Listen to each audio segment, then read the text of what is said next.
What's up, guys? Today's video is a short lesson for if you're somebody like me and you like ridiculously expensive shit, cars and the like. Today's gonna be a little lesson on what can happen and what a bad tensioner pulley sounds like. Now, can you physically drive this car the way it is? Yeah, I could rock it out like this, but it's going into the shop today. But before I took it into the shop, I wanted to give you guys a very quick video. I'm actually on my vacation right now. This is supposed to be like birthday time. I'm supposed to be having fun. I'm on my vacation, and this fucking shit starts rattling. But anyways, let me give you a brief synopsis of what happened. So I just bought this car when I traded in the 550, and I got the M6, and I got this. And this is a lease return, so it's under warranty. I don't have to stress about, having to pay for this shit. It's just the fact that it happened, all right? So let me give you an idea of what it is. First things first. You have to double pull that hood latch, and then once you have that open, we're gonna fire it up. Or actually, I'll give you a quick look first. Actually, I'll fire it up and I'll just show you. So hold on.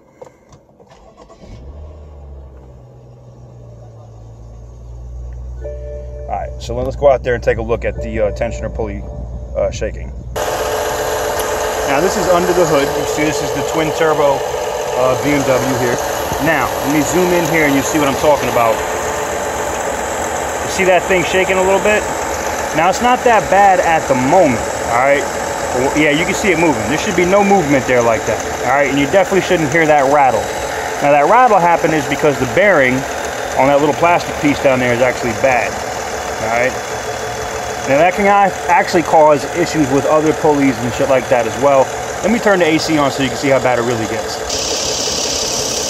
Alright, now with the AC on, it's a little bit more pronounced. You can definitely see the rattle.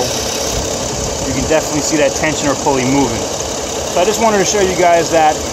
So for you guys that have this F10 or a BMW, if you hear that rattle, if your shit starts sounding like a diesel, then you know what it is. By the way, for those asking, the average cost to fix that, if you had to pay to fix it, if it's not under warranty, it's probably one of the cheaper things you'd have to fix on a BMW. It's really not that expensive. You're probably looking at $450 with labor and everything at a dealer. Private party, separate shop, you might be looking at like $300, $250, somewhere around there. So it's not that bad to replace. I recommend doing the belt and the pulleys if you're going to do it. I maintain the shit out of my cars, so that's why it is what it is. So this thing's going to the shop today. I actually got a dealership coming to pick it up on a tow truck. I'm not even going to drive it like that. So there you have it, guys. Quick little video about the BMW and some of the basic shit that can go wrong. Also, the steering wheel can get stuck in the up or down position too.